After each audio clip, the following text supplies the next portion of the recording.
Morning, folks. If you guys could just give me a heads up, let me know the audio is okay. Just send me a post on X, just for a 5 by 5. I don't know that you guys can hear me fine.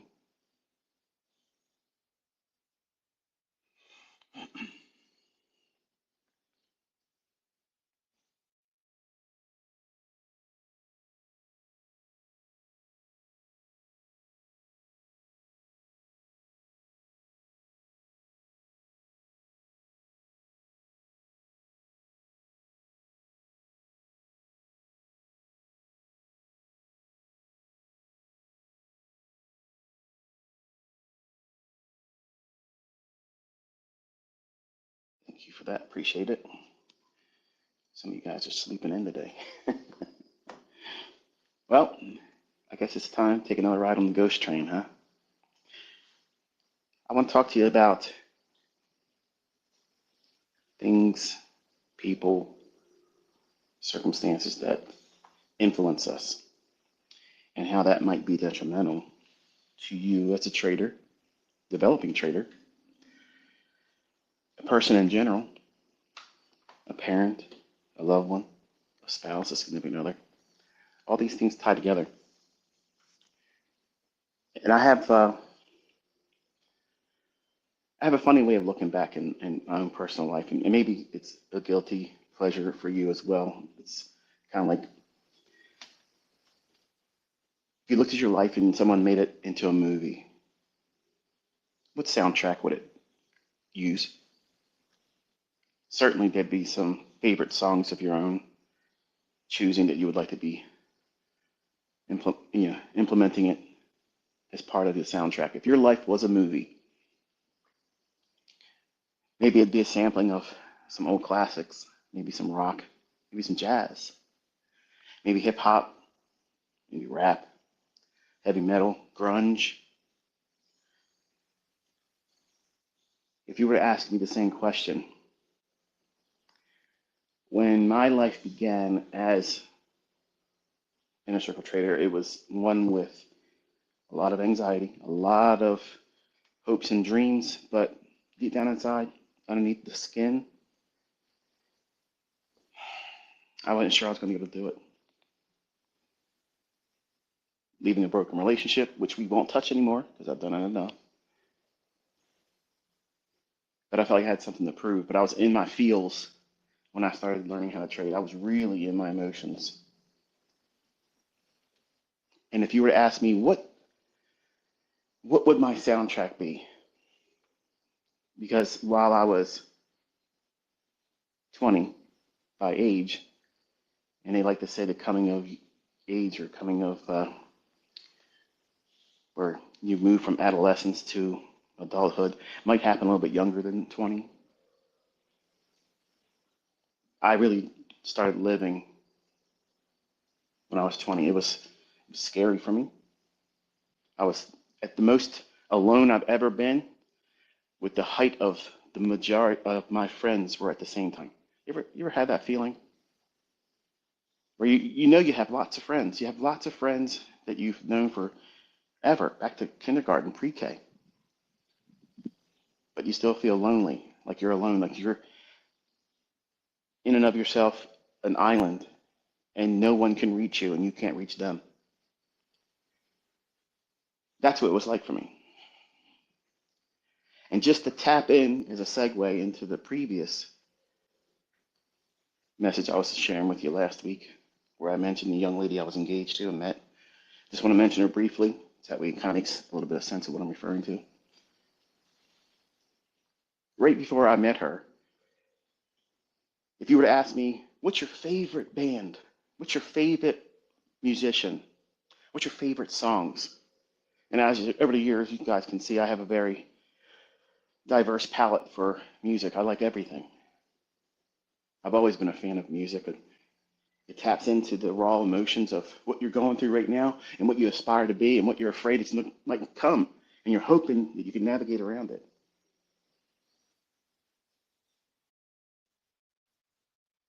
For me, it's Count.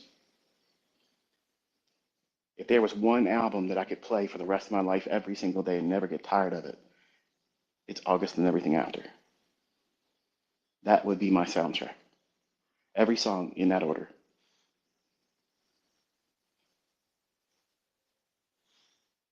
You're going to have a lot of innuendos if you've ever listened to that band or even know what that album's about. I have a I have a guilty pleasure of thinking to myself, somehow Adam was in some kind of a sync with me at that time, Adam, the lead singer, when he composed all those songs. Because if there was any album, any song, any songwriter that ever tapped into how I was feeling and what I was going through, that man did it. Every lyric in every one of those songs means something to me. I have a memory attached to every single one of them. And when I met Shannon, go in the list of those songs, and that's exactly what that whirlwind relationship, romance, engagement, the whole thing was just like that, in that order. And I felt like the Rain King when I was around her. I felt like I deserved a little more. I deserved to be in the service of the Queen. And I made it rain every week for her. And she was a critical facet to me healing.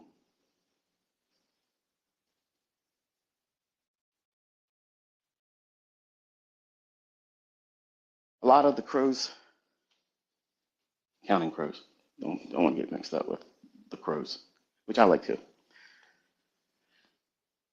A lot of those songs were inspirational to me doing well as a trader. And when I would study, when I would look at charts, when I was doing the actual charting, like drawing the open, high, low, and close on my price charts, that CD would be playing on repeat. Just sometimes I would randomize the play, shuffle it, but that was the CD that played. And this morning, when I got up around 2:30, I was thinking to myself, you know, I used to worry that I was missing life because I wasn't going out to the clubs and the bars and doing the things that my friends were doing, what my murder of crows was doing. If you don't understand the title, when you have more than one crow or a group of crows, they don't call it a flock, they call it a murder of crows. And online, you know, online gaming and whatnot, Call of Duty and Battlefield and all those types of things. My name was always Murder of Crows.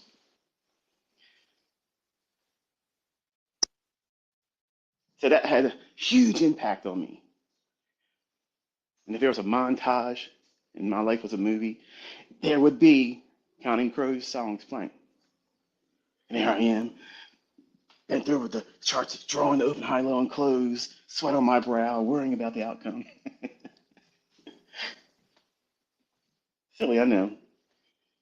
But that's the kind of stuff you have to do. You have to romanticize yourself and what you're going through to get through it. Men can really resonate with that. They may not be admitting it in the presence of other people, but deep down underneath the skin, they know what I just said is true for them too. And with Shannon, I had the opportunity to be free. I let that bird underneath my skin that was nesting come out and spread its wings. And I shared the things that I would draw and write and my passions and where my direction in life was really aiming for. And I felt like she was going to be a part of it. So therefore, it was like rocket fuel. So I had a very encouraging member of my murder of crows in her.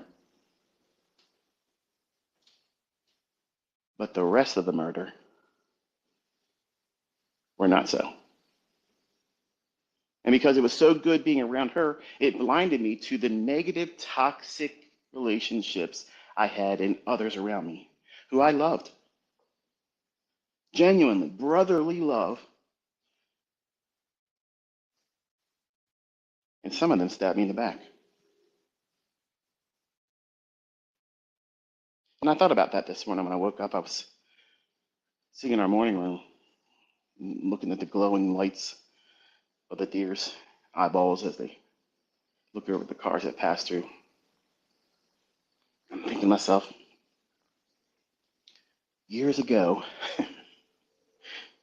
all my friends were hopefully trying to make it home about this time from the bars and the clubs, and I was up reading, studying, looking at lines on a graph, and praying that these things were going to lead me to a lifestyle that I wouldn't regret not doing those things with them.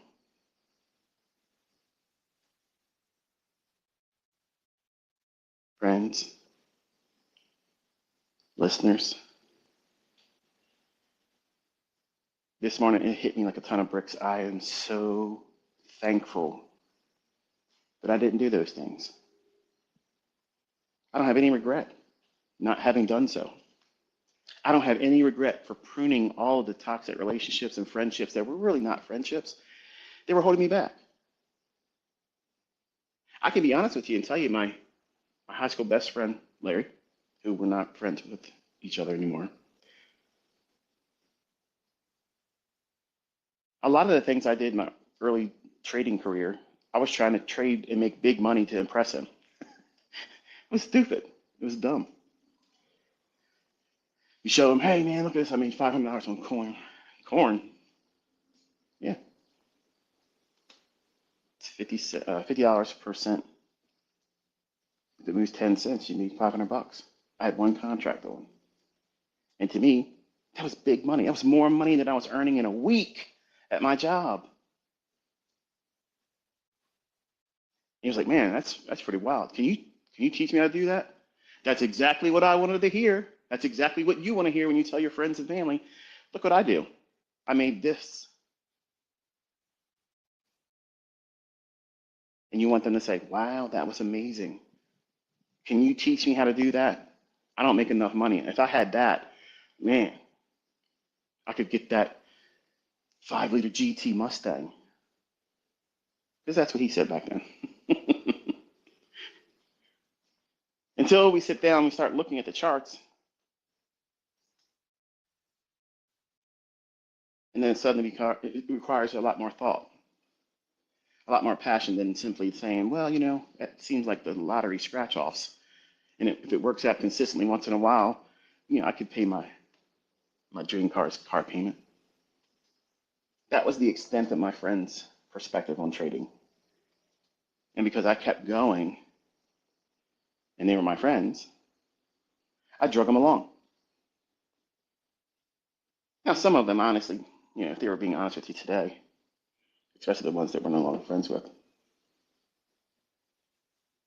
if you ask them, what's your opinion of Michael back then?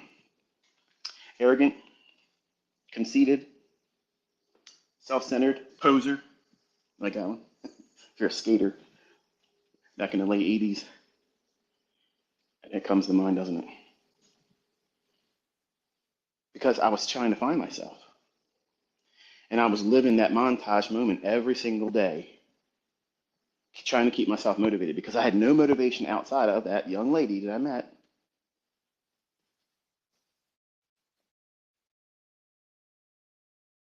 So I started taking some inventory in friends and people that hung around me.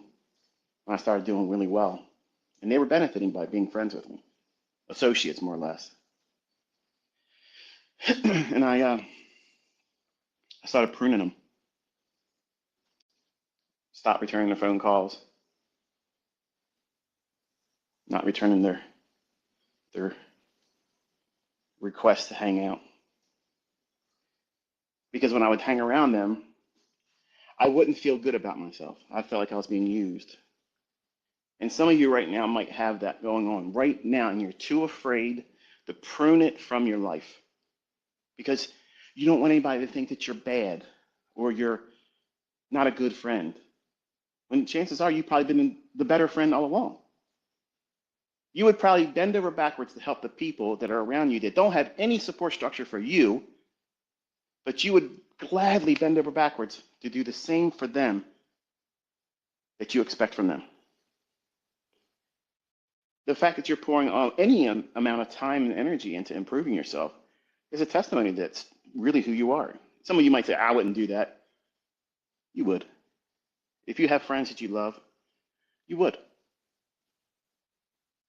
But if the shoe's on the other foot, they wouldn't do the same for you.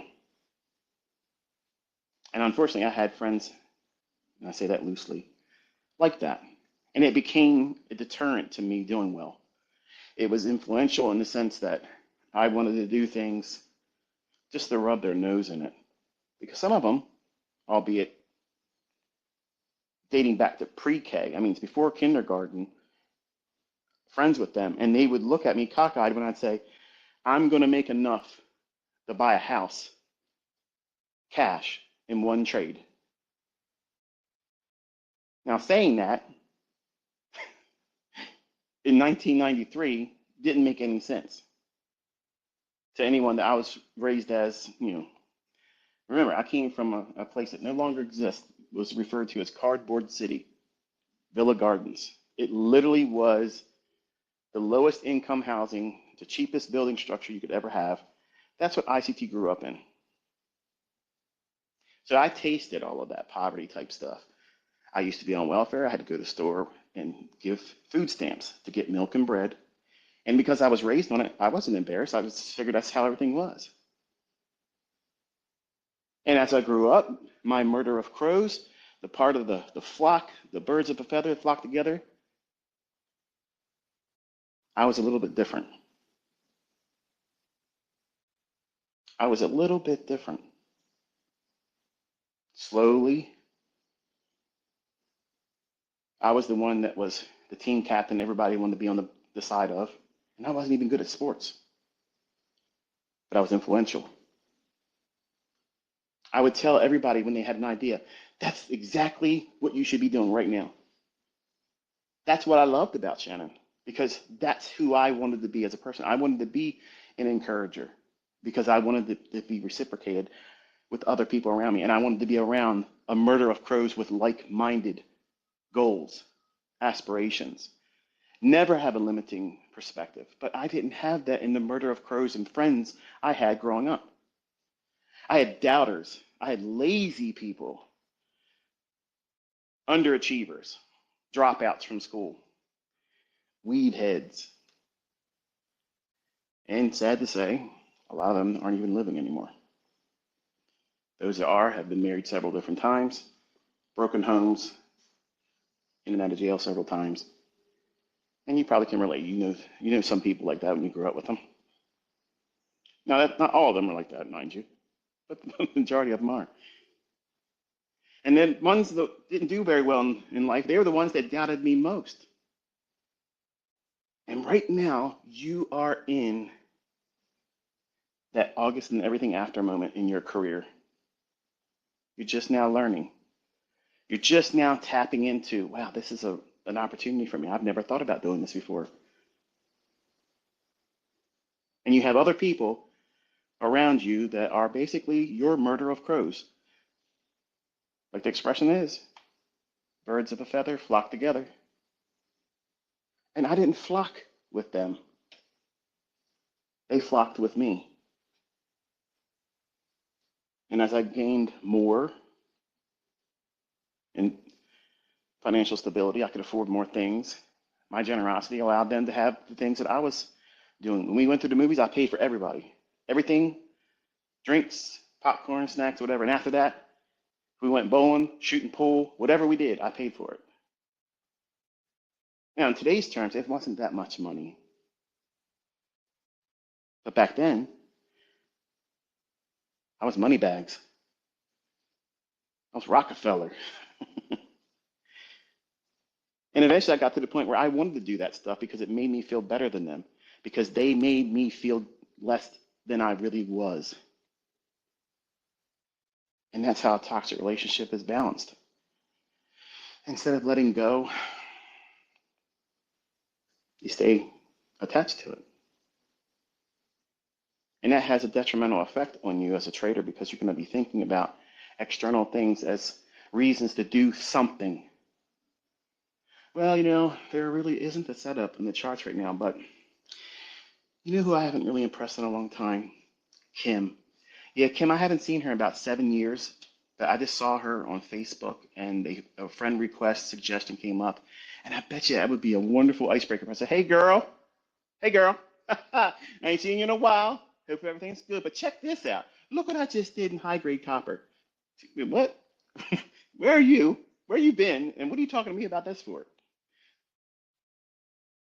It makes you do things and think things and act a way and you really are uncharacteristically doing any other time because you're trying to win the affection or respect of people that don't have that same opinion of you.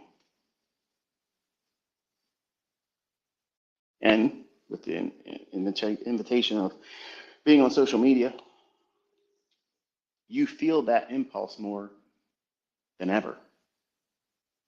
I'm going to show that person. I'm going to show ICT that I've been really studying. I can't wait to go out there every single day and show him and everybody that follows him what I'm doing. I'm a member of the Murder of Crows of ICT, the cult, the horde. And probably, I'm no escaping uh, this label. I could be very well be influencing you, not directly, but indirectly, because you feel the need that you have to live up to some expectation that I didn't place on you. And you're going to be doing things outside of your model. Or before you even establish the model you're going to follow, you're just going to dabble here and there and hopefully be able to share something. And they're all wrong because you're trading for an emotional response. And the worst thing that can happen is if you get it, then you're going to subconsciously think to yourself, well, this is success. This is how I define success because I did this because I was motivated to get a response, get stimuli from people on social media, ICT himself, or haters of ICT. And it becomes a quest to do everything backwards, but justifying it before it even happens and along the way, and then rewarding yourself if it happens and calling that the right process. And it's not.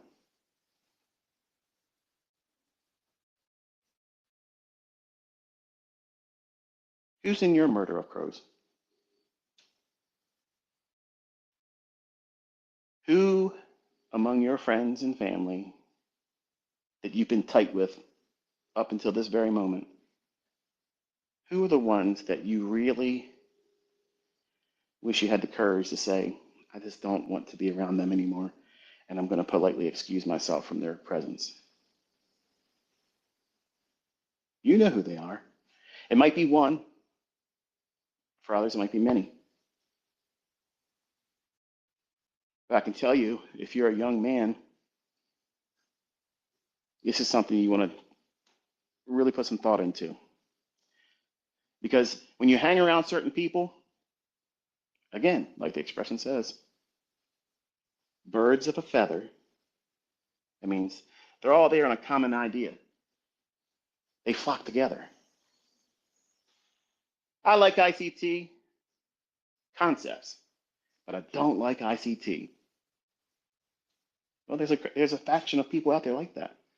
There's a faction out there that are manies, like maniacs, like everything. They want to know what my kitchen drawers look like and how my utilities and my uh, house arranged and what's my circuit board and my everything for my house and what kind of interior do my cars have and what kind of underwear do I wear? And I'm not making things up. These are actual questions I get. Like that's fanatic. That's unhealthy. Now I get it. Don't get me wrong. In 1995, I thought to myself, I wonder what Larry Williams' house looks like inside. I wonder, does he have like common furniture like everybody else would go and get, or does he have elaborate sculptures and things like that? Yeah, I guess in a way, it's human nature to think that kind of stuff, but we can take it to an extreme.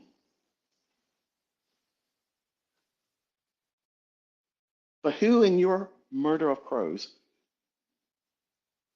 needs to fly off and not come back.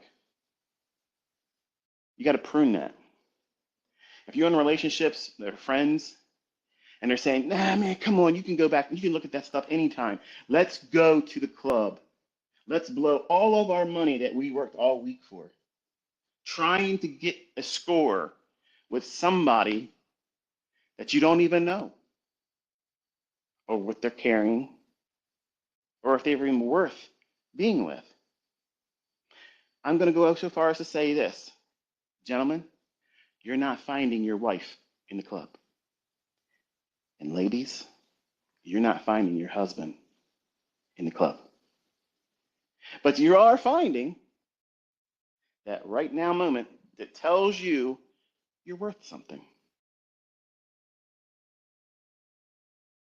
They're attracted to me. Yeah, baby, look at me. Dressed to the nines. I am on it tonight. Look at me. Everybody's going to recognize me tonight.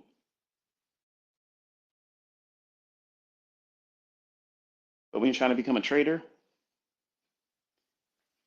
you got to stop thinking like that entirely.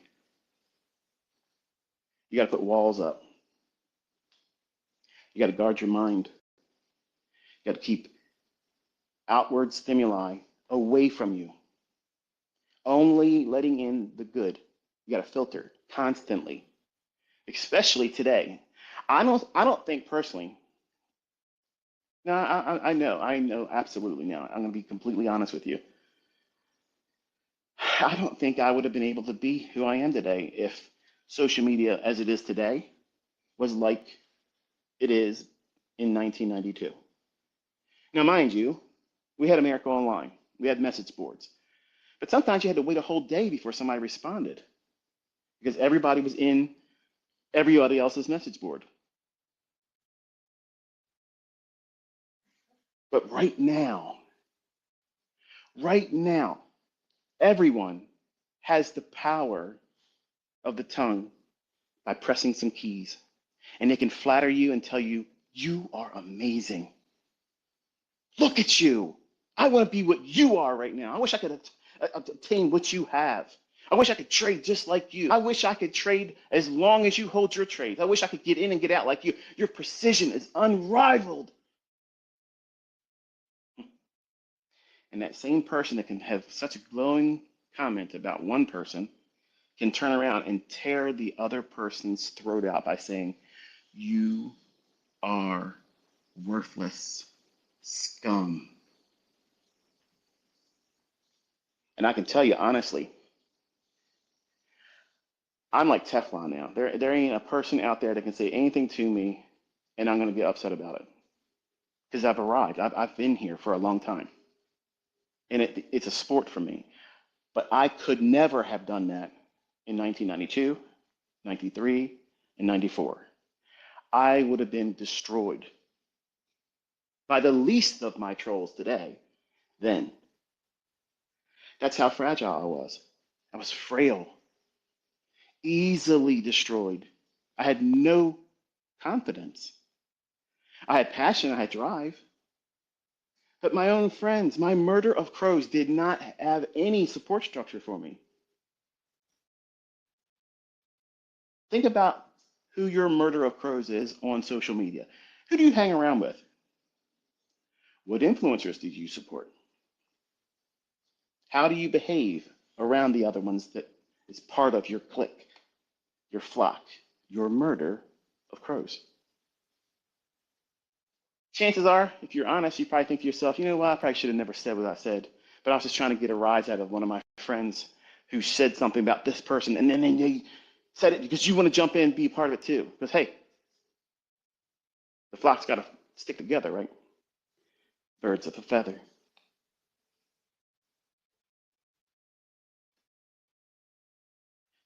And I put it off as a young man longer than I should have because I thought I was being a bad person. I was being an ugly person. When in reality, I was being an ugly person because I was around them. They motivated me to behave a certain way that is not characteristic of me. And because it gave me a rise out of people that I wanted to impress outside of my murder of crows, I kept doing it. I was getting a reward stimuli for doing things that I shouldn't have been doing. Kind of like drug addiction, right? Never done drugs in my life. Never drank alcohol to the point of inebriation. And I say that one because I did allow wine to touch my tongue and I spit it out because it tasted like rear end. I don't know how anybody can drink that stuff. I don't know, man. But teach their own. All I know is while I didn't do drugs, I was doing dopamine.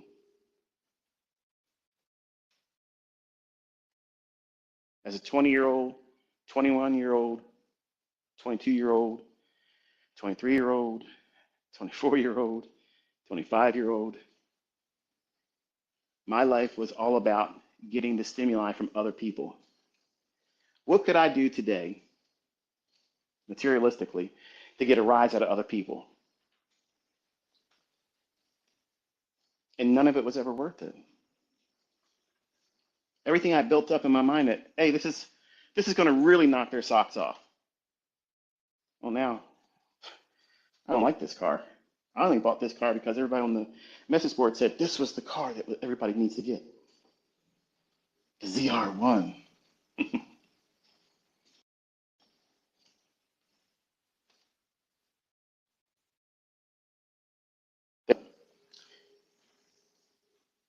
Nursery rhyme titled Counting Crows. And it says, one for sorrow.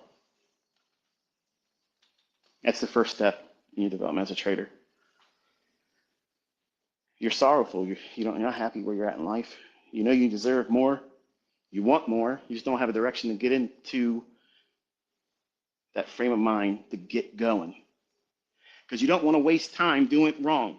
But you end up wasting time worrying about doing it wrong. Instead of just starting, getting a baseline. That's the problem that everybody, when they first come to me, they want to know, what's the perfect recipe going through your content? There really isn't. There isn't one. Because you need to have one specific, I guess, characteristic, which is the desire to begin. Just start somewhere. Pick one playlist. Everything I put out there is going to have something that's going to attach itself to your career if you stay in it long enough. But there isn't a perfect, this is where everybody should start. But we start in a position of sorrow. We don't have what we want. We don't have enough. We want to live a better life. We want to provide better for our family. Second verse in the nursery rhyme is two for joy.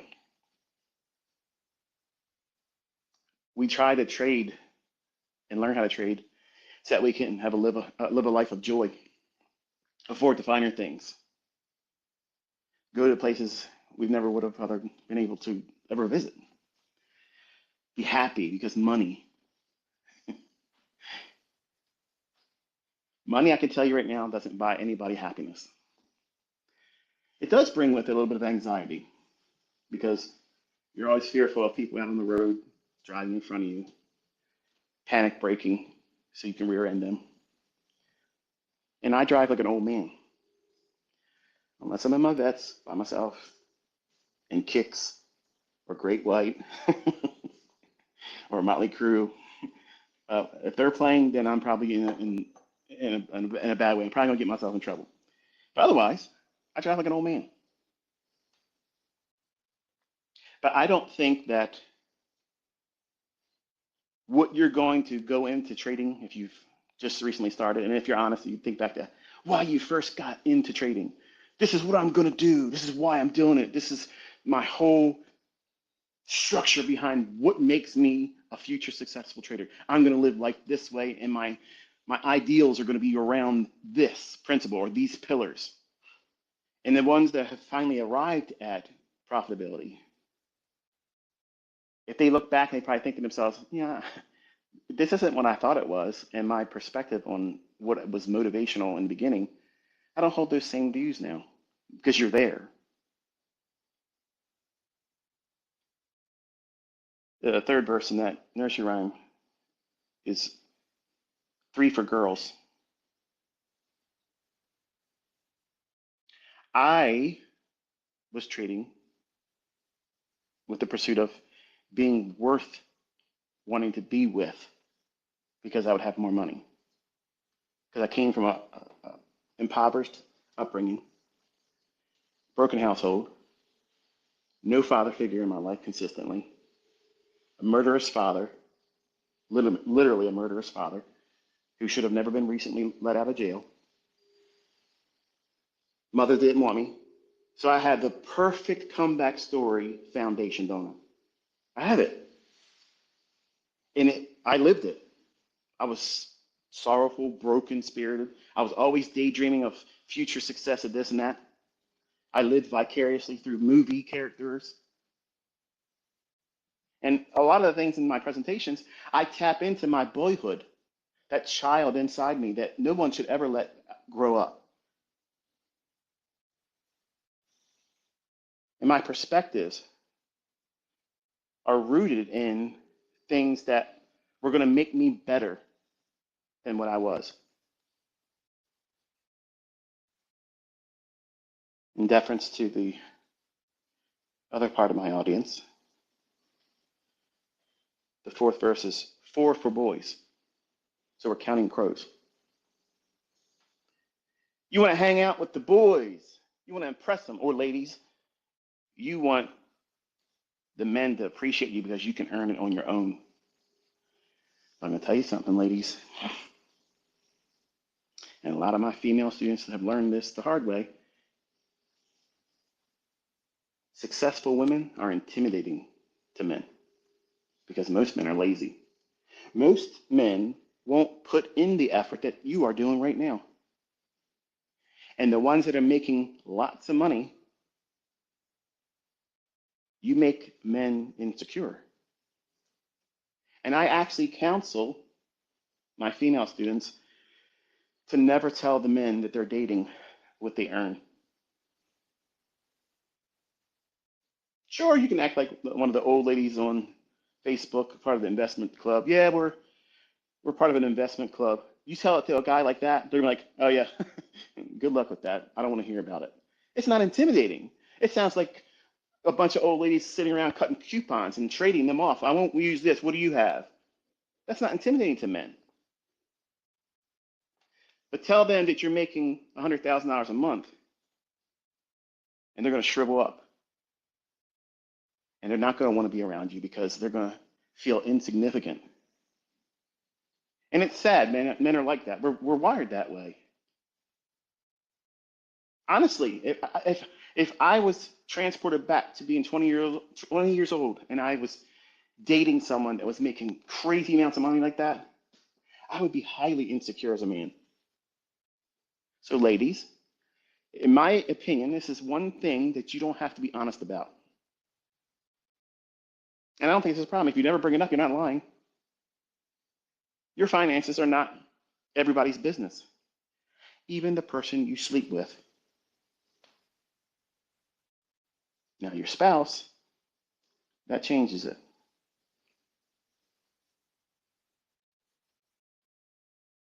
But all of these factors, as we count through these crows, they're all influential. And the fifth verse in that Counting Crows nursery rhyme is five for silver.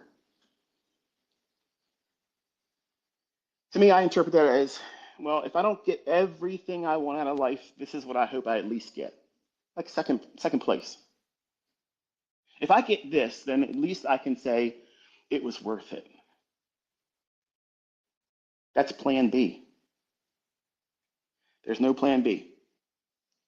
If you go in thinking to yourself, well, this is the consolation prize, this is the participation award for me at least trying, you have already limited your perspective, and your efforts are right now defined by this is all you're willing to accept.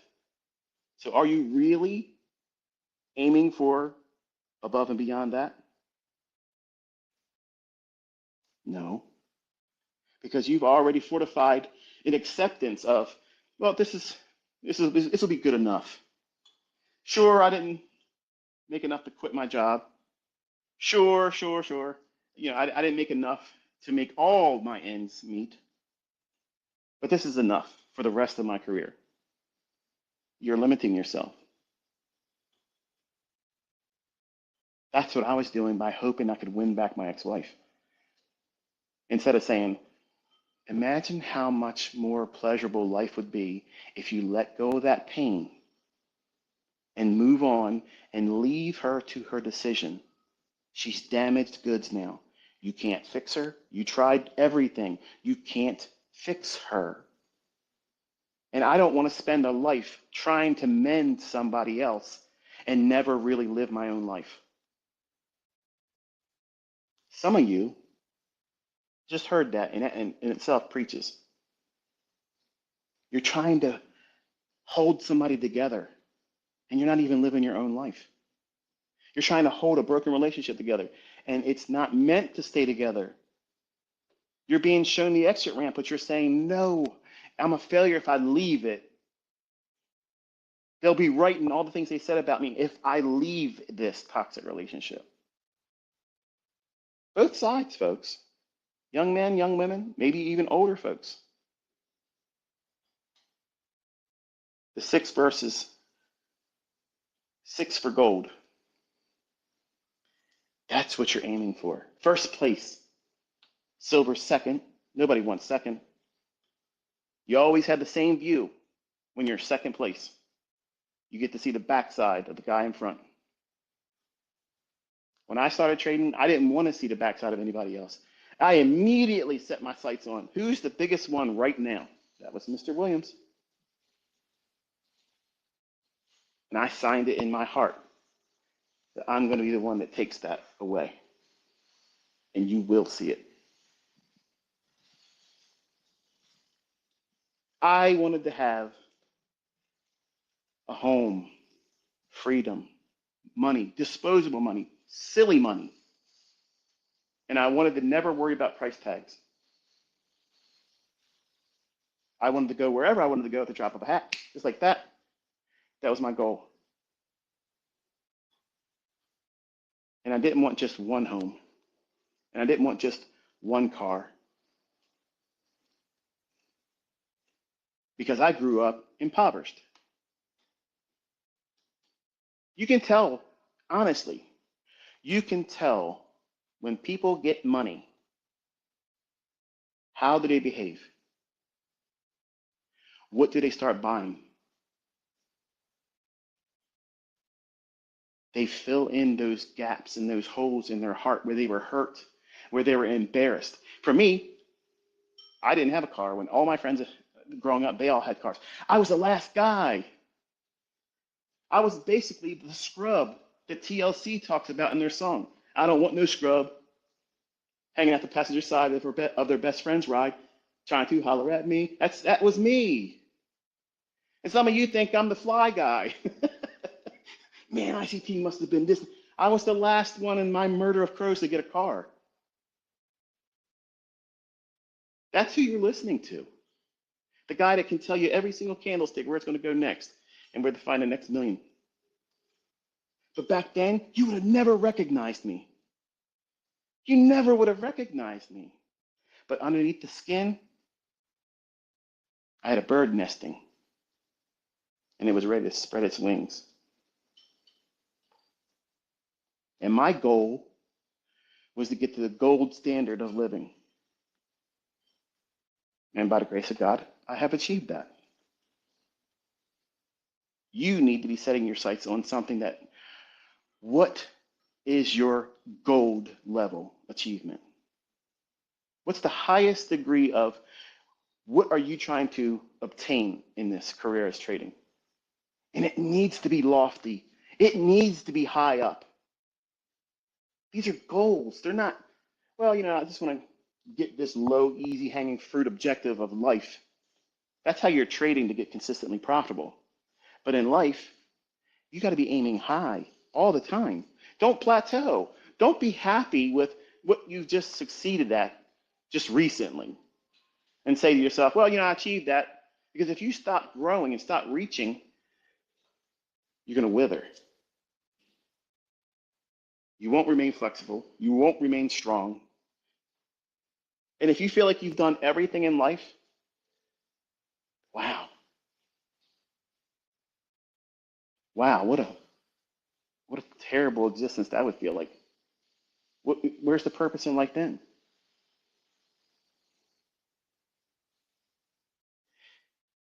I had opinion of me being way up here in affluence, and I couldn't reach it. I couldn't reach it until I changed my perspective.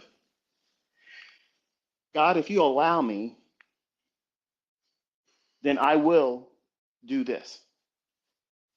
I will share, I will teach, I will provide, I will give. You want a prayer that gets answered easy? Easily. Take yourself out of what you're asking for and make somebody else the recipient of what you're praying for. God answers those prayers. Not, God, please, please, please, please, please, please, God, let me make $100,000 payout. Please, God, I hope God uses ICT to teach me how to be a six-figure trader. I honestly believe, I mean this wholeheartedly, I don't believe God's in the business of answering ICT-laced prayers like that. Okay, I'm quite certain that he's not thrilled to hear my name come up that many times, number one. Two, you're making it about you. You're being a toxic member of your murder of crows, and you don't even realize it. You're being selfish, self-centered, which brings us to crow number 7. 7 for a secret, never to be told. For me, for the longest time, I hid the difficulty that I had to endure learning all this stuff. When my friends would say, man, look at this guy. He does this. Man, this guy just made $30,000 last week trading soybeans. And they were like, what is a soybean? I was like, yeah, that's right. That's right. I did that. Y'all, wait till you see what I'm doing in lean hogs. Lean hogs. Yeah, man.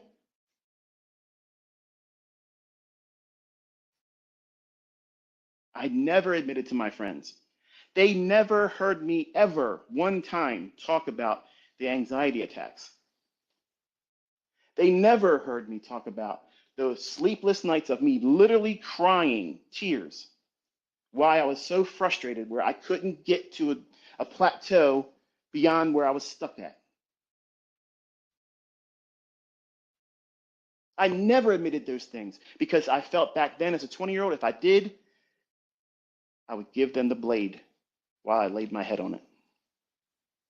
And some of them would have done it just because misery loves company. They would love nothing more to have been able to say, you know what? I'm jealous of you, Michael. I'm jealous of whoever you are, put your name in it. That's what most of your family members and friends really think of you. Look how toxic and ugly people are on social media. These people would never say half the thing, 1/10 of the things they say to other people online if they were standing right in front of them. I know absolutely 100% of everybody who's ever said anything about me would never do that if I was standing in front of them. I'm a God-fearing man, but I would choke slam them right there, just like that. Put my boot right on their neck and ask them, do you really want me to let you up? Because that's how it really would go down.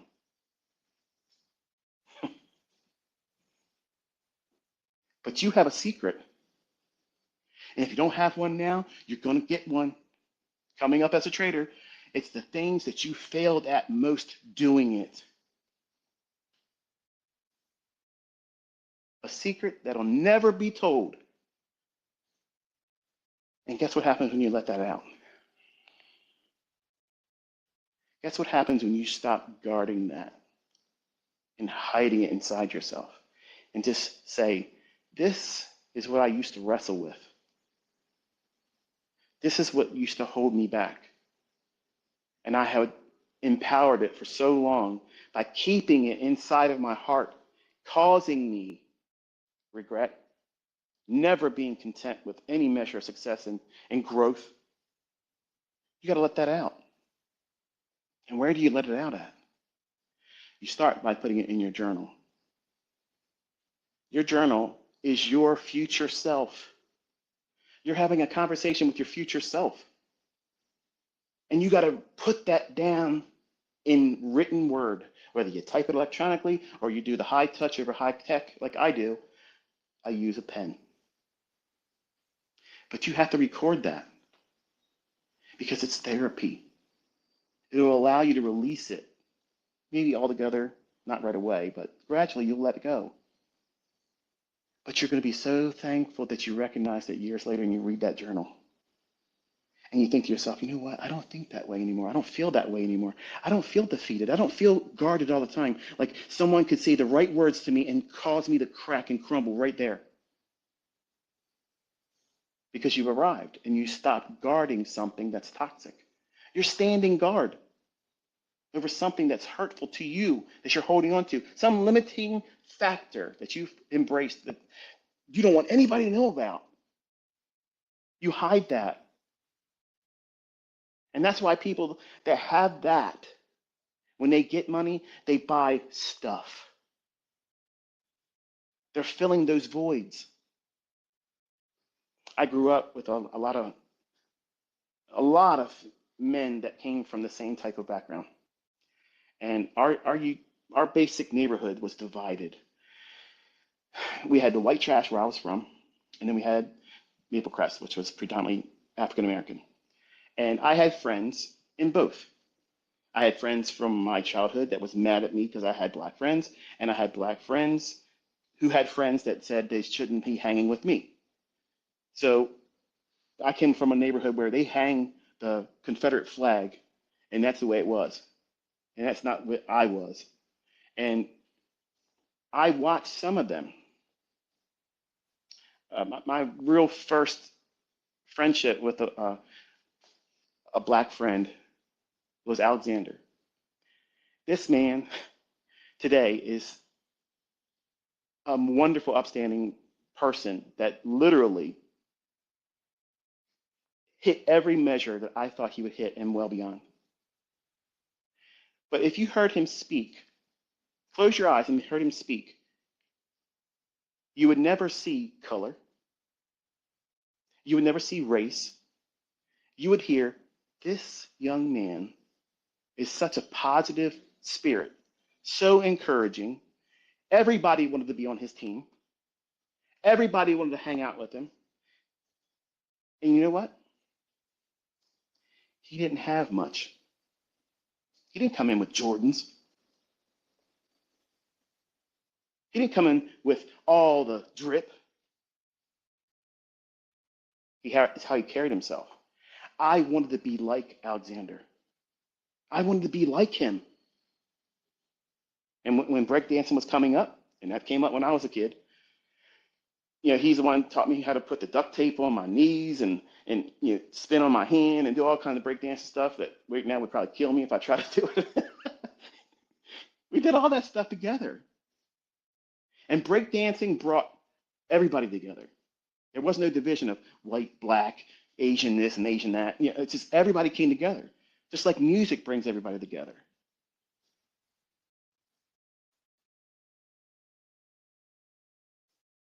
But I watched him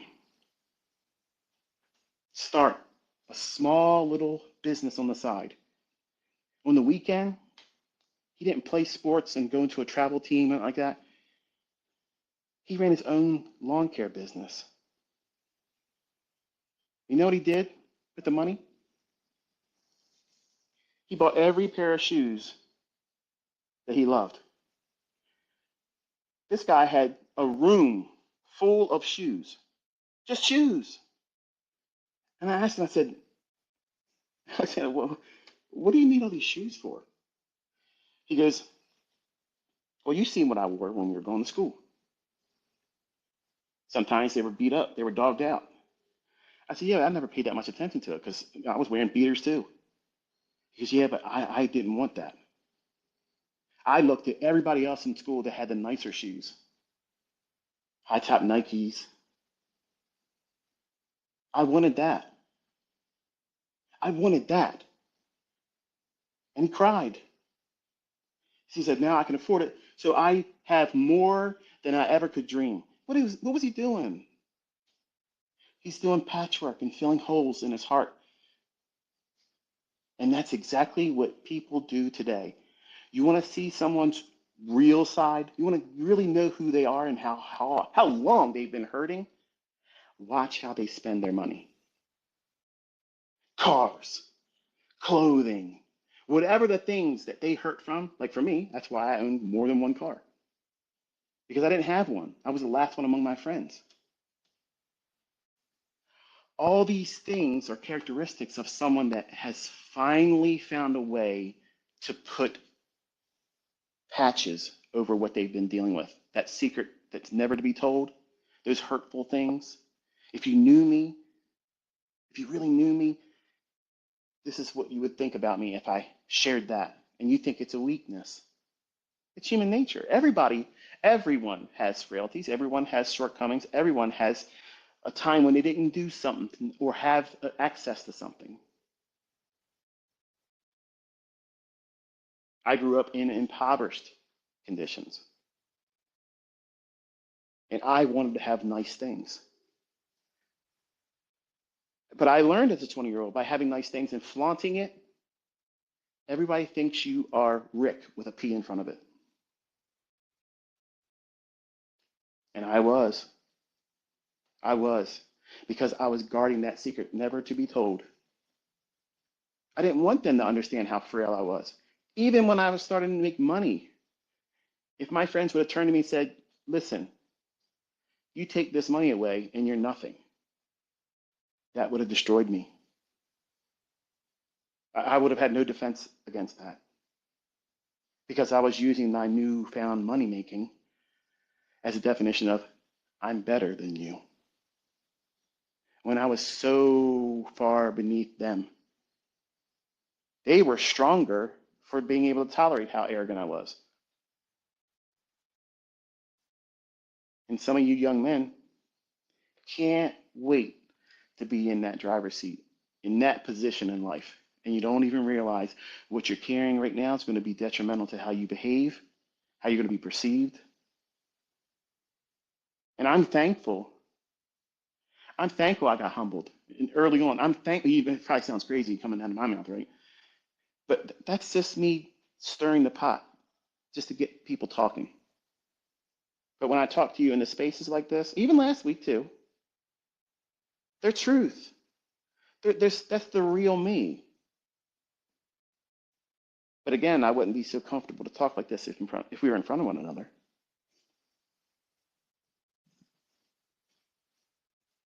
Because I still carry those things, those memories, those driving, decision making thoughts, intrusive thoughts. All of that has a lasting impression on people. They cut deep, and those wounds don't entirely heal. And the way I keep myself humble is I share them.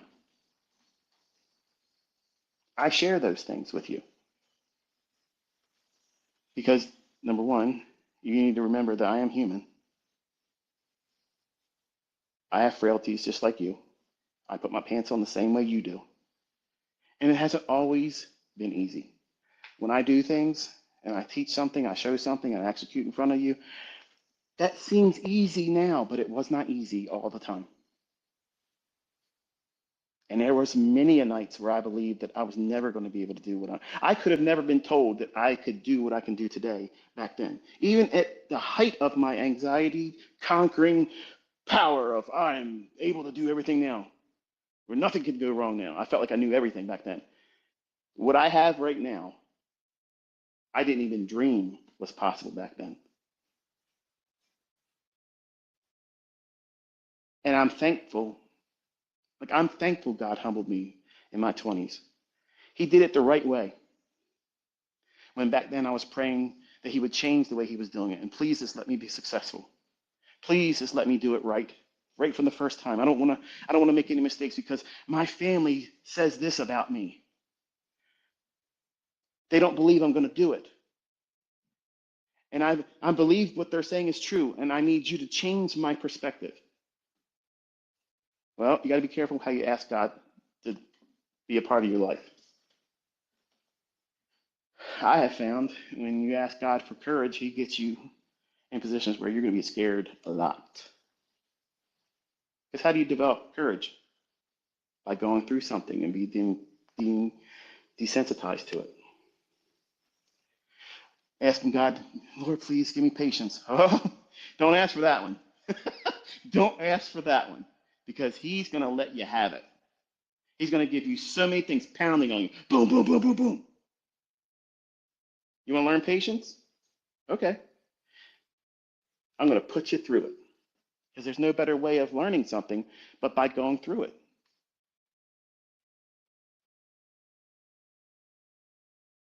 Ask God to give you the vision to see good.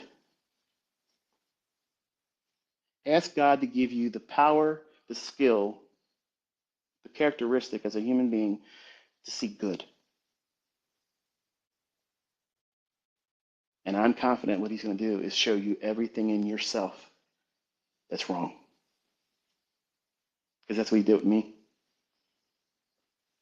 That's exactly what he did with me.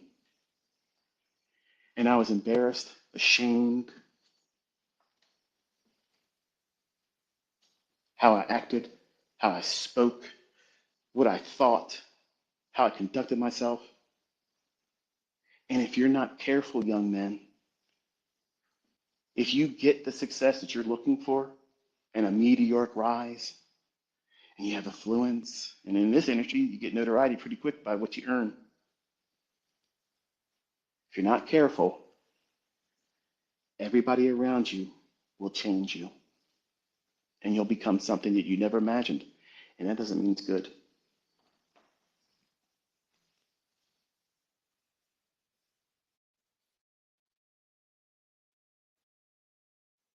My mid-20s, not too long after separating from the young lady I was giving attention to this week and last week, I stopped thinking about being part of a murder of crows,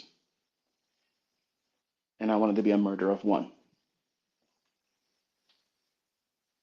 That means I wasn't trying to be a bird of a feather who flocks together. I wanted to be an eagle. I wanted to be an eagle. They fly higher than a crow. They fly faster than a crow. And while crows are very, very adept to being intelligent, if you ever studied a crow's intelligence and problem solving skills, it's a fascinating thing. I love crows. I've always been fascinated with crows. Growing up in Maryland, everybody grows corn around here. And you see them all the time. They come outside your door, waking you up, crowing all the time. But I loved it. I love them. But I changed my perspective to like an eagle. And here's some funny facts about eagles. Did you know that an eagle can see a quarter, a 25-cent piece in American currency? If you flip it up in the air at one end of a football field and let it fall down, have an eagle at the other end of the football field, it can see that quarter. It has telescopic vision. Did you know that? That's amazing, isn't it? But they say there's no creator. Did you know that an eagle, when it finds a mate, the female eagle will get a twig, like a small branch, It'll fly up really, really, really high. It'll circle around and wait for the male eagle to go up to where it is. And it'll basically wait for the male eagle to grab the twig that's in the claws of the female. And then it stops flapping its wings and starts free falling. And it judges the male eagle on his ability to hold on to that twig until it gets so close to the ground before it lets go. The male eagles that let go too quickly for the female, well, that's her proof that he's not the one for me. I'm not going to make babies and eaglets with this one. They're not committed enough. Now, why would an eagle do this ritual? Because in the nest, once the female eagle gives birth, if that small eaglet falls out of the nest, that female eagle has expectations on the male. You better go down there and fly and catch it before it hits the ground. And if it's going to give up before it should, that's not the right father. So she has high expectations. That's exactly what I saw in Shannon. She had high expectations, and I wanted to live up to that. See, she changed me. She was a dividing factor in my life and who I was becoming. But sadly, eagles, when they get to a certain age, or if they lose their mate, because they only have one mate for their entire life. Once they mate with one eagle, they never do it again with another. They don't romp around and find, oh, all I got to do is find someone with a twig, hang out with them a little while, show them, a carnival ride. Now get me another one. That's not what they do. They only have one mate for one lifetime. That's it. That's principally oriented living, isn't it? Oh, Michael, you're talking about a bird. What's this got to do with anything? It has everything to do with how we should look at things. But when they lose their mate, they stop flying. And when they stop flying, they start walking on their claws, which they're not designed to do. And they stop using their beak, and their feathers don't hold up because they're not flying. And they go through a period called molting. And they start getting this calcium buildup on their beak, and their claws and their feet start deforming, and their feathers start to fall out. And most times when an eagle gets in that situation, they're either easily taken by a predator or they just die because they can't hunt anymore. And at that point, the eagle has to make a choice: accept its demise, or it has to do something that's very, very painful. It needs to beat its beak against a hard surface like a rock to beat the calcium off of it. It needs to start trying to fly again. And sometimes an eagle like that, other eagles that are still flying above, they notice it. And they go down and they encourage them. It's beautiful. There's documentaries out there that show it. It's a wonderful testimony of encouragement. And they fly over top of them and they drop fish to them so they can eat until they get their strength built up. They're not like hyenas who would cannibalize and just say, well, you're weak. We're just going to take you out. Eagle thinks differently. I'm not surprised why the Lord didn't use, that he used an eagle. We shall mount up like eagles. Why didn't he say crow or ostrich or buzzard? Because eagles are majestic. Eagles, the insignia of the Gospel of John.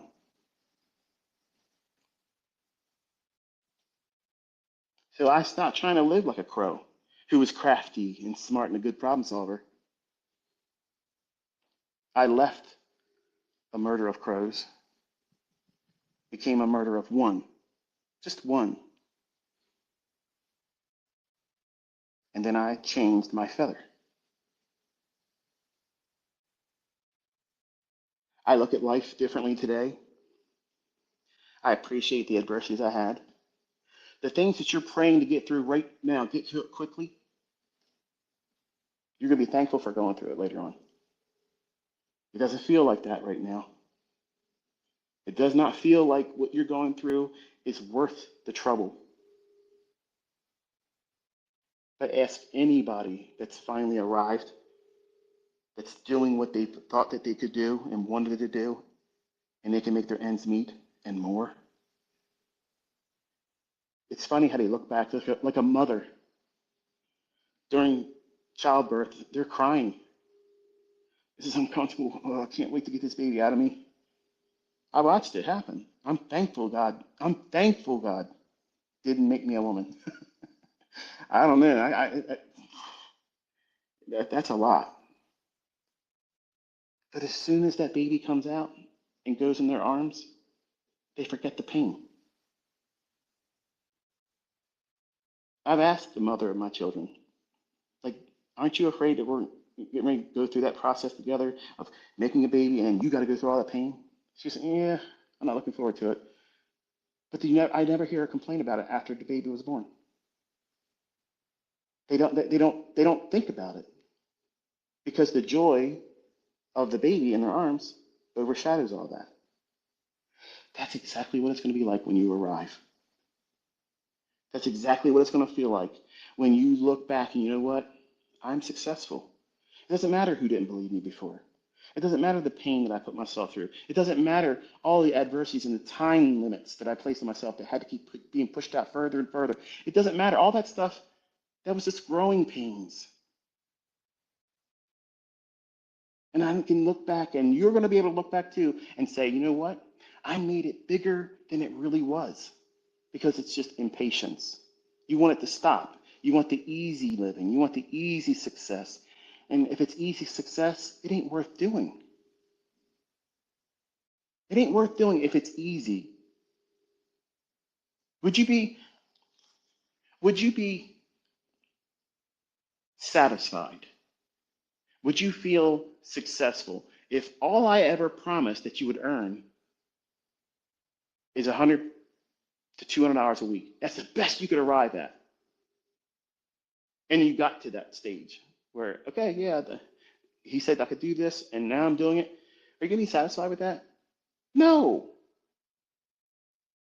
no. It's equivalent to me writing a book titled How to Avoid Losing Trades and Losing Market Conditions. Would you buy a book like that if it was sitting next to a book that said, all of my best models? I know what book you're going to buy, but you can't judge a book by its cover.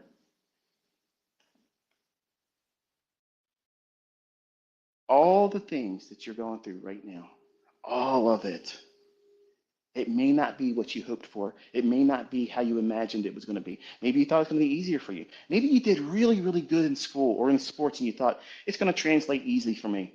I dominated in high school sports and college sports. I was the MVP. I was the, whatever. And then you discovered it's not what you thought. My uncle was just like that. Very, very academically smart. Book smart. Absolutely book smart. Failed on every occasion trying to be a trader. Except for one time, his first time trying to trade in the 80s, sugar. He made enough to buy a condominium down the Eastern Shore. For those who've been around for a long time, you know the story. I'm not going to rehash it. But never could find anything beyond that. And he resented me as his nephew because I figured it out. And he would never try to learn from me. He would make excuses and say, I'm a contrarian. If I tell him, look, this is what I've been doing for the last 30 trades, and this is how many times I did it right, and this is what I was doing. Try this, Uncle Stan. Okay. And then what's he do? He does the opposite. I'm looking for a long. I'm looking for a long and wheat, and he's trying to short it. What is he saying? I resent you. I want to prove you're wrong and I'm right. And he told me in tears years later, sitting in my car that cost more than his house,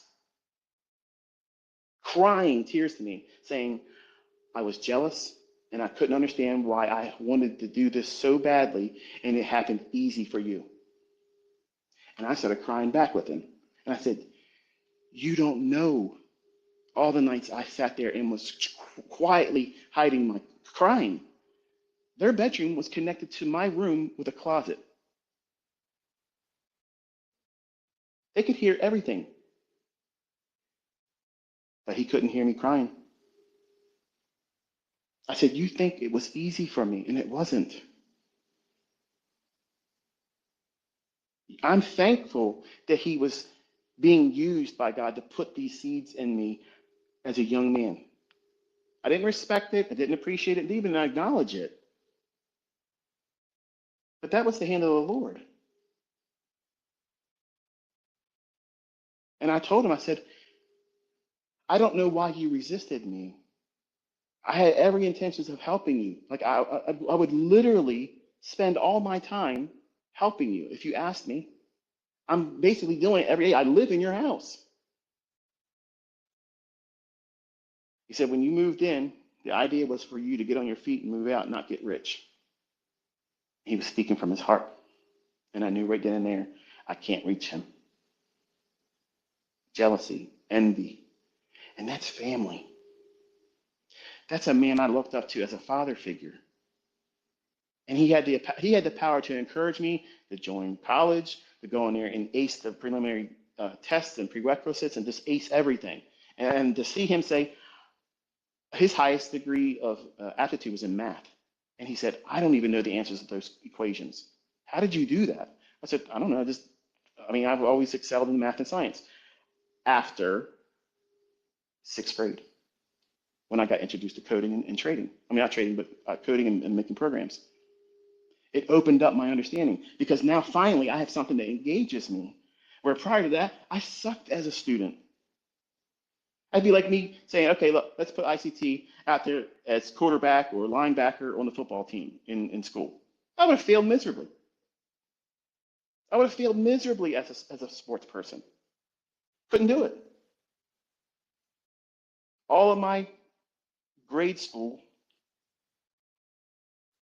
records of aptitude sucked until sixth grade. And finally, I was engaged with something that I had an interest in. And it shot me up. It shot me up beyond the average student. And it changed my perspective and pursuits in life. And I could look back and see that transition period. And all of these transition periods you're going through right now as a developing trader, they're probably uncomfortable for you. You want to get through them faster. And you want to slow yourself down. Learn from these periods because these are when the tests are being distributed to you. What have you learned thus far? If you haven't learned anything, you're going to stay in that period longer until you learn the lessons. If you're feeling hardship or adversities, you need to be thinking, hey, what am I supposed to be learning from this? And when you dissect these periods in your time and in your growth, you're going to find that, number one, the learning is far more enjoyable and pleasurable. And you're not going to have this impatience always smothering you because you're going to trust that I know I'm in a period of transition right now. I'm going through a growing pain. And I am welcoming that. That's the attitude you should have. You should want more of that because I had lots of them. And it supercharged my learning when I stopped trying to wrestle through that stuff. When I tried to pretend that it wasn't there, that it was some kind of punishment, some kind of aptitude measurement that showed I was never going to be able to do this, when I stopped classifying it as that and looking at it through the lens of this is actually me being molded and sculpted that by hands I can't see, and I submit myself to it. What lessons would you have me to know and learn from this? That's the spirit you should have when you journal, not vilify yourself or vilify the conditions that you're going through. When you have these things that are impacting your growth and your development, and you're constantly doing a measurement and a baseline evaluation of growth and what you're learning from it by journaling, you're doing the best that you could ever do. You're documenting it. So that means you're going to have a means of being able to, number one, look back and see exactly when and how you changed. Because you're not going to remember everything. Think about all the trades that you've taken. Can you remember what the worst 5 of them were? What your entry price was? What was your position sizing? What was your stop loss? I know mine. I know mine. I know my 5 best trades. I know what my leverage was. I know what month contract I was trading, and I know how many contracts I was trading. And I know my entry price and my stop losses. They were meaningful things to me. I celebrated those a lot. A lot. And on American Line, I bragged about it. I bragged, baby. I was like, this is who I am.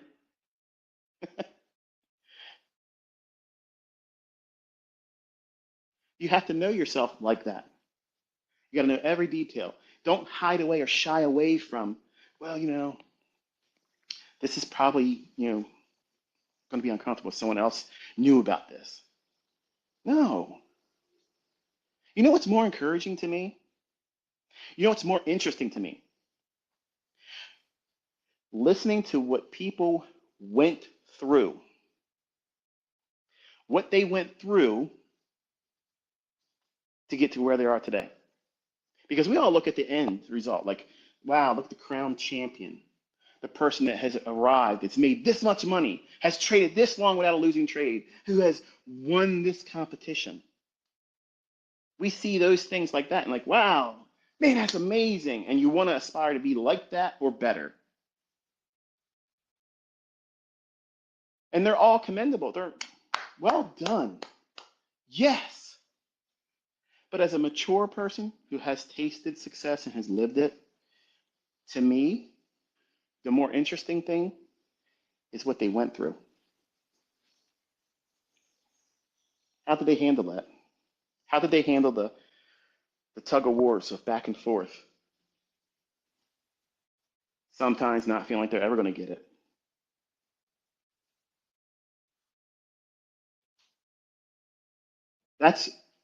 That to me is more inspiring. That to me is more of a testimony than what you acquired or what level you obtained. Because if someone says, yeah, I made $1 million, and they blast it on the social media, every social media, they're blasting it. Wow, that's $1 million. And we all think to ourselves, man, if I could just have $1 million like that, I would be successful, I would be happy, I would be content. But what happens if the person comes out and says, well, I've been trying to do this for 20 years and I've lost $250,000 trying all this time. And this is my first measure of success. Now, right away, there's going to be a lot of people come out and say, oh, this guy's a joker. See, he's a fraud. He's a clown. He can't really do it. Took him this long. And these are people that don't even have a winning trade ever. Never even have a live account and can't pass these prop firm challenges, but they're the ones that are opinionated. And I would love to see the backstory of what they went through, because that's what it's going to take for you. See, every book that's ever been written about trading should have a whole lot of the stuff I talk about. But I know the attention span of most of you is of a gnat. You don't have anything beyond a TikTok mentality. The older generation of my community has the capacity to think, and they can appreciate and go beyond the scope of a 5-minute video because they care about themselves enough to know, I want to know more. If you're willing to share more, I'm ready for it and I'm ready to receive it. But the present generation, they've been beaten into stupidity thinking that 5-minute training is sufficient enough. It's not. It's not. It's a commercial. And think about how it is when you're watching your favorite program.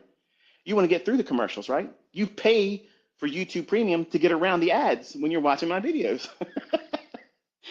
Don't talk to me about how you think you figured it all out and you know this is the better way of doing it. This is optimal learning, ICT. Your archaic way of teaching, these long-winded things. These are all the conversations that you're going to want to have with yourself when you're going through it all. You don't see it.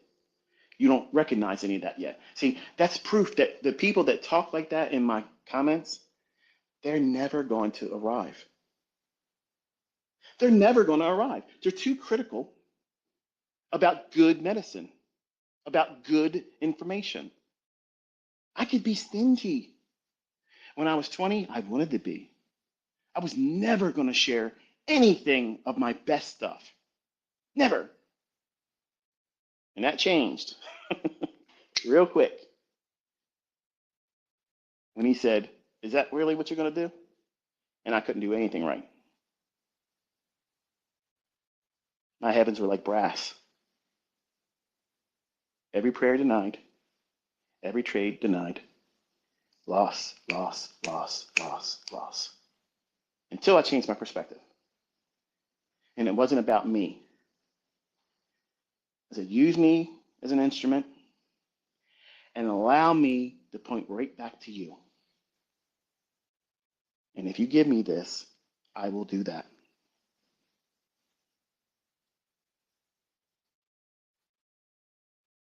And that's how I've lived my life. And you have to eventually get to the point where you're going to have to make a decision. Are you going to roll your sleeves up and say, you know what? I don't know how long the opposition and the adversities are going to come. I don't know what adversities are going to materialize in my development or my pursuit of this. But I am committing myself to, no matter what it is, come hell or high water, I am absolutely dialed in. No one's going to say no to me and I am accepting it. Nope. You're not going to tell me I can't and I'm going to accept it. Nope. You're not going to tell me it ain't from me or ain't mine. Nope, it's mine. That's how it has to be. All you're doing is expecting a deferred payment that's coming to you. That success in the future, you own it. It's nothing short of what you do when you buy a magazine subscription. You pay for it in advance. You're paying for it, but you get it deferred, delivered later on. You ever think about it like that? I can't wait to get the summer edition of Sports Illustrated when they do the swimsuit edition. You know what I'm talking about, man. But you paid for it in the beginning of the year. So that way that subscription comes to you at a later time. You got patience to wait for that, don't you? You spent good, hard-earned money for these subscriptions. You have cable TV, the equivalent thereof. You pay the bill for the next month's ability to watch the programs, the games. I got all access. Like now, you would think I'm a sports fan. I have every channel, every game that you could ever watch at my disposal, any time I want, and I never do it. I don't know why. I just, whatever channel, because I'm afraid if one of my friends do visit, they're like, hey, can we watch? And I would be embarrassed if I couldn't pull it up. So that's why I've been, for every year as an adult, I've paid for programming that I never watch. Am I hurting for it? Am I not able to make my bills because of that? Nope. But as a 20-year-old, that would make no sense to me. Some of you are thinking, well, why? That's a waste of money. No, it's not. It gives me peace of mind. It doesn't cost me anything. My programming in TV programming is a write-off for me. I don't care about what it costs me for that stuff because I use the information that comes through CNBC. I can write that off. It pipes into my office. I use it for information, so therefore it's a resource and tool. So I don't care what it costs me. Sure, sure. I can watch that same access in my theater and watch John Wick blaze through a bunch of men with lots of fireworks and such. That's the perks of being a businessman. But you have to change the way you think about things right now. If you've been beating yourself up or saying, this isn't happening fast enough for me, this isn't working out for me like I hoped it would. You gotta remember, everybody that ever arrives doesn't do it overnight. And many of them have guarded that secret that's never to be told, which was the hardship it took for them to go through it. And that's why I have a great admiration, a great deal of respect for the people that come forward and say, you know what? It took longer than I thought. It was extremely hard for me to trust that what I was doing was going to pan out for me. But I stuck to it. That is someone you listen to. That is someone you subscribe to. That's someone that has a voice that's worth listening to. Because anybody that comes out there and says they're the best, and it was easy for them. It was nothing for me to do this.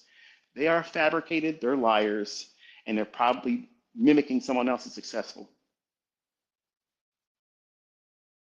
And I'm hoping that you and my audience could appreciate that it took you some real effort to get to it.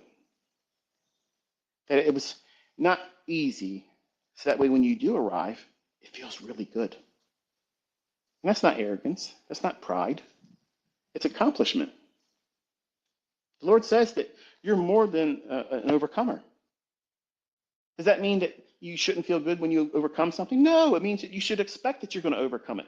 Pursue it, chase it down, take it by force. Don't sit back quietly reserving yourself to whatever happens, I'm just going to accept it the way it comes to me. Wrong. Your perspective needs to be, I'm going after it, and it can't outrun me, and I will overtake it, and it is mine.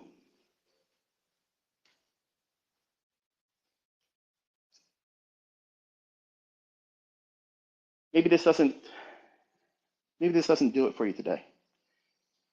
Maybe this is not what you're expecting. Maybe you wanted to hear stone cold ICT like last week. Maybe that's what you're hoping for. And that's for entertainment. That's to get the hooks in you.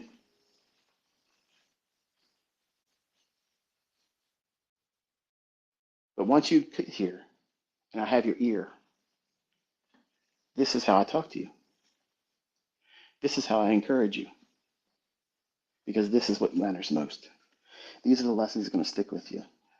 Not the rants, not the raving, blue collar language, just to get you to pay attention to me, because sometimes you feel like we're not on the same wavelength.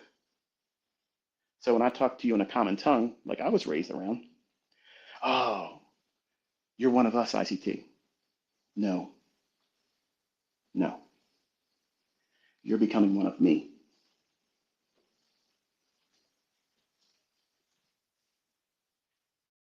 That's it. We're done.